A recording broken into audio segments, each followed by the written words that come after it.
Okay, y'all, I'm in South Carolina, about to eat at Outback Steakhouse. I, for some reason, have never been more excited. Taking myself out to lunch in the middle of the day. Hi, can I just get like a booth or a table for when?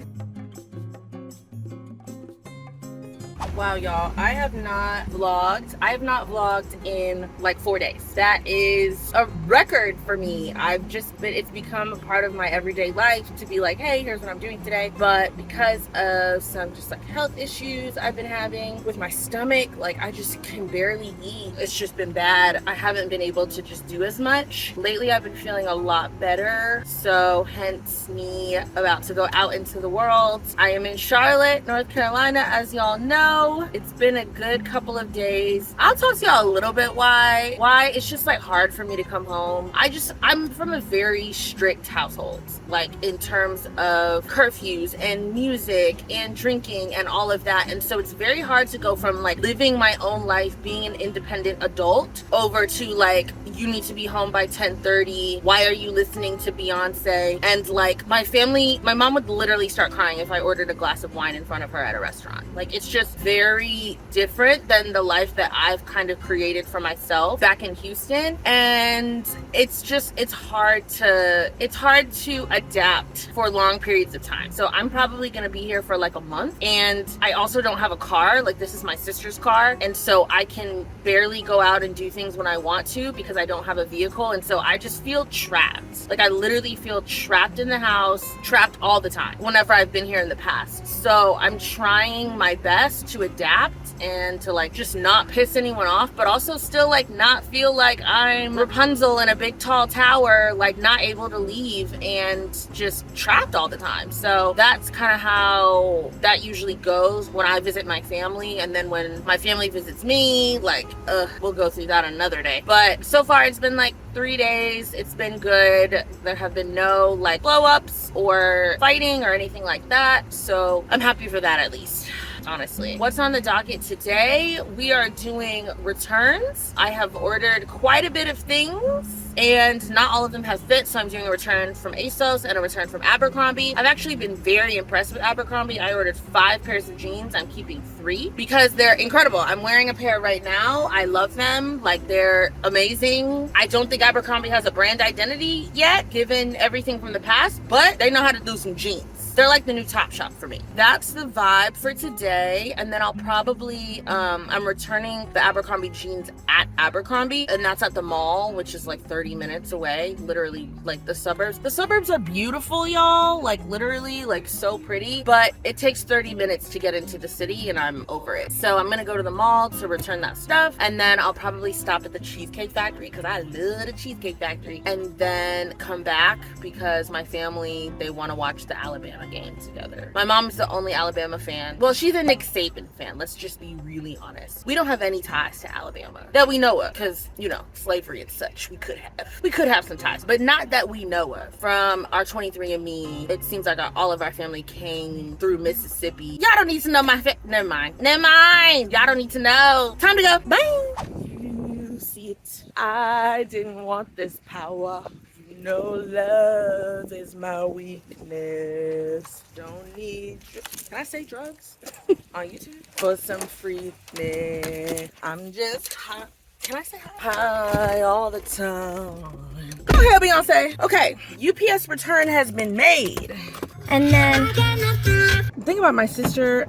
Every time I get in the car, it's either Coldplay or Ed Sheeran playing. We like more different people could not exist. Like truly, me and Ed Sheeran, me and Coldplay. Like I'm sorry, I just don't. It's not me. But you know, have at it, babes. Have at it. Whatever floats your boat, babes. Okay, we're headed to Abercrombie and Fitch, which is 28 minutes away. Love that for me. Off to Abercrombie. Lego.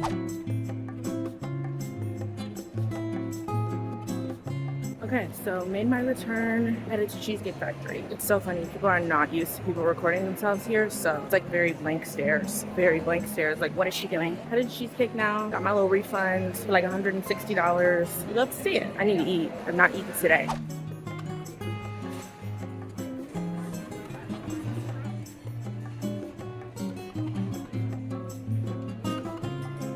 This is is exactly why I can't have nice things. I spilled my drink, my pink drink, all over me, on my jacket, on my pants. I don't know if y'all can see this. Pants. Ugh. That's why I cannot have nice things. I really cannot. I'm gonna have to take all this stuff to the dry cleaners. Whatever. Okay, y'all. I'm headed home. I'll talk to y'all when I get in the car. One sec. And just like that, I'm never sitting at the bar again. This has actually happened to me like multiple times where like I love to take myself out by myself and all that. And waitresses never want to seat you at a table. They want to sit you at the bar. But the problem with the bar is that the scum of the earth can just sit right next to you and strike up a conversation. And I'm not saying this dude was the scum of the earth. He was this like 60-year-old black man, extremely set in his ways. And originally he sat down and was just like unproblematic and cool. Like, was literally just like, hey, how are you? I'm like, hi. I thought it was funny because he and I both only ate the brown bread at Cheesecake Factory because that's all black people eat is the brown bread. We don't eat the white bread at Cheesecake Factory. So I thought that was funny. And so we were just like, you know, bantering, carrying on back and forth, talking about sports because there was baseball on the screen and we were like, we don't know nothing about this. We're black. But at least like black from the South. Because I feel like black people up north be loving baseball. But he was cool. And then like as time went on, like I asked him like, oh, are you from Charlotte? He was like, oh, absolutely not. From the South. I'm a big Cowboys fan. Are you? I was like, definitely not. I'm the opposite. I'm from Houston. Blah, blah, blah. So we're just talking back and forth. As time went on, he just started being mad weird. He was like, oh, you from Houston? Is it true what they say about Houston girls? I was like, why did this just turn from like nice 60-year-old grandpa to something like weird? I'm like, no, what do you mean? What about Houston girls? He's like, I feel like you capping. I'm like, why are you talking like this? What do you mean capping? Like, you are a 60-year-old man. What do you know about cap? It was so weird. And so I was like, I don't know what you're saying. Like, what about Houston women? And finally he's like, do y'all be finessing, scamming, like trying to come up on niggas? And I was like, I mean, what woman isn't? In this patriarchal society, who isn't? Who isn't trying to come up? So I was like, sure. That's a thing for a lot of women down south. But I wouldn't say, or a lot of women in general, I wouldn't say it's specific to Houston women. So that's where the conversation just started like being weird. Then he's like, well, I assume since I don't see a ring on your finger that you out here scamming. I was like, is that what you assume? Like, really? Excuse me? I was like, actually, that's not the case at all. Like, I've been in a long-term relationship for most of my adult years. And then he came back and said, well, then I guess he's really not that serious about you. Excuse me? Like, the way men just feel like they can say absolutely anything to you. This random man in Cheesecake Factory is telling me that, like, my 9-year relationship was not serious. Excuse me? You don't even know me and you don't know him. So I kind of turned up on him and was like, you don't know me and you don't know him. So I don't know how you are the be-all, end-all of successful relationships. And you talking a lot about your daughter, but you're not talking about your wife. So what's the case? What's up? Like, so I was kind of turning up on him and returning fire with fire, but I was just mad irritated. Like, I don't know why men feel like they can talk to you crazy. Like, I don't know. And then by the time I ended up leaving, he was like, well, you know, I hope that you find something serious and stop floating around like a butterfly and not being serious because your biological clock is ticking down. He was like, I don't want to see you on TikTok. This man really said this. This man really said this to me. He said, I don't want to see you crying on TikTok at age 35 alone with no husband and no family. That's not what I want for you. I was like, I am very capable of being absolutely okay alone. Absolutely. Do you understand? Like, while I would love to have a husband and children one day, if that's not what's called for me, I am very confident that I can still have a fruitful and happy life. And so for this man to, one, be telling me your biological clock is ticking, you have 5 years, and then number 2, I'm not trying to see you crying on the internet alone. Excuse me? I just felt so disrespected, like so disrespected. But I called my best friend after and she was literally like, remember, this is a 60-year-old black man. Like, they do not have like context or understanding of anything really in today's age. And I'm like, you probably right, because my dad be telling waitresses to smile, and I'm like, that's creepy. Like, you can't You can't say that. You can't tell women that they should smile more. Like, that's, are you dumb? Like, sorry, Dad. Not like that. But like, you're thinking that's cute and it's not. Like, it's not. You can't tell women that they need to smile more, that they should smile at you. Like, it doesn't matter, especially when you are at a place of power and there's like a power dynamic. Like, stop. So really, yeah, like, they just don't get it. But I just could not believe that this man was talking to me like this, especially when he came off as so like friendly and nice, like from jump. But the biological clock really sent me, because I was like, oh no, like, I'm not really stressed about that. Like, I can always freeze my eggs. He started laughing out loud. He's like, y'all women. I'm like, what about us? What about science? What about science are you disagreeing with? If I'm not ready to have kids, then like, I'm not going to. And what about it? Like, and what about it? Like, that's just, ooh, I'm getting upset thinking about it. Okay, I'm yelling. But like, when he laughed at me when I was talking about just freezing my eggs, and when I am ready, like, I'll do it at that point. Like, he insisted that I needed to be ready by 35. Well, what if I'm not? Like, I think I will be, but what if I'm not? Y'all forcing, ooh-wee! Men and women's bodies. They love to talk about our bodies. Why aren't you ready at 30? What's wrong with you that you're not ready at 30? I'm disgusted. Like, worry about your own self. Worry about your own daughter, your own life. Don't worry about me. I'm like, what? I'm shook. I don't like that. I don't like that at all. I don't like that whole situation, and I'm mad because I was so excited to have that time. Why are they flicking me off? Literally, this mod says flicking me off. I'm like, okay. I just really have no idea. I don't know why men feel like they can say whatever they want to you. He was like, the next time I see you at Cheesecake Factory, you know, I hope you're here with a serious candidate for your life. I fully aim to never see you again. Fully. Fully. I never want to see you again. So I hope I never see you again. I hope I never see you again. What a freaking mess.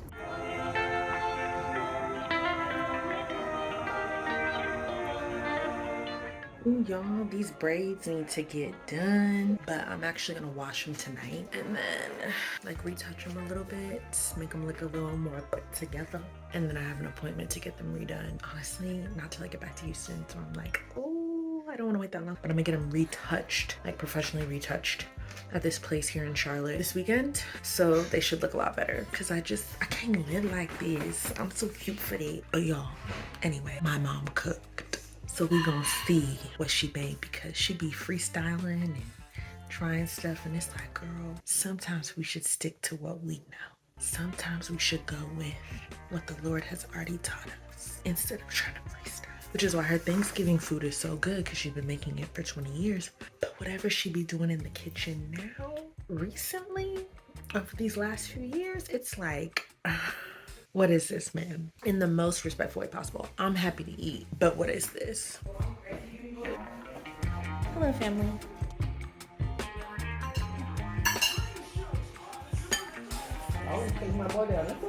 Good morning, lovelies. I barely woke up in time this morning. In fact, I did not wake up in time. I'm stuck in traffic right now, headed to this braiding place. I've never used them before, but I'm excited because it's time to get these retouched. Well, honestly, it's time to get fully rebraided, but I don't know. I'll be scared. Like, I don't know. I just don't know if people can do it like my girl at home. So I'd rather wait till I get home and have her do it. And she's a lot cheaper rather than waste my money. And I don't like it, because I got boho braids done in Houston a few months ago. They charged me $450 and I hated them. They were horrible. They were so bad. Like, that woman had no idea what she was doing. So I'm just really like picky, and so I'd rather like have someone do like a retouch and like, you know, get my new growth together than do the whole thing and then I potentially don't like it. So we're gonna see how this goes. We're gonna see. I've never heard of a braid retouch before, but the YouTube girlies was telling me about it, the girls on YouTube. So yeah, we gonna see. I will let y'all know when I get there. I'm not too familiar with where it's at. It's like in downtown Charlotte. It should be fine. Bye. Braids looking good. Braids looking crispy. Okay, so I got that done. It took about 2.5 hours. I don't know if it should have taken that long, given that like what they did was basically just cut these braids that were around the top and redid them. They didn't redo my whole head. But now I have a lash appointment at 2. Use so the left 2 lanes to turn left on South Tryon Street. I'm headed to that area and I'm gonna try to fit in getting my toes done. If they can do that in like an hour, which they should definitely be able to do that. Nails, lashes, and then we good. And then I'll probably stop at Target. All right, y'all, that's all I got. We love a glamification day. It's been like, I don't know, I feel like a couple months since I've had like a glam day like this.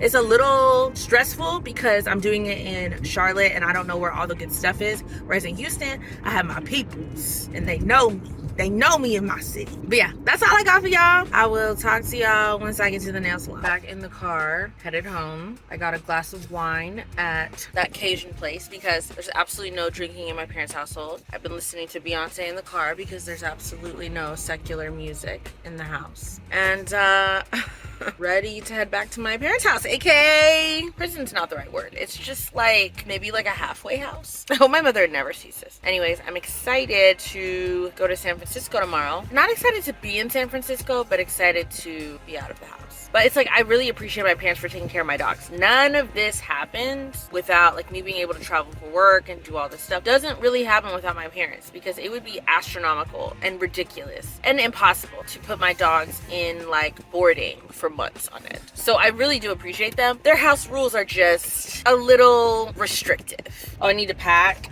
once again. I feel like I'll just pack all the things that I packed when I went to Atlanta. So hopefully I already kind of have a head start. Well, no, I probably need more work appropriate things than when I went to Atlanta. That's really the main thing tonight is pack. My flight leaves at 6 a.m. so I need to be at the airport the absolute latest 5 a.m. Honestly, my dad's gonna try to get me there by 4:30 a.m. which means we need to leave the house at 4 a.m. which means I need to be waking up at 3:30 in the morning. So I at least need to be asleep by like 8:30, which is in 3.5 hours. That's pretty much the vibe. See y'all later.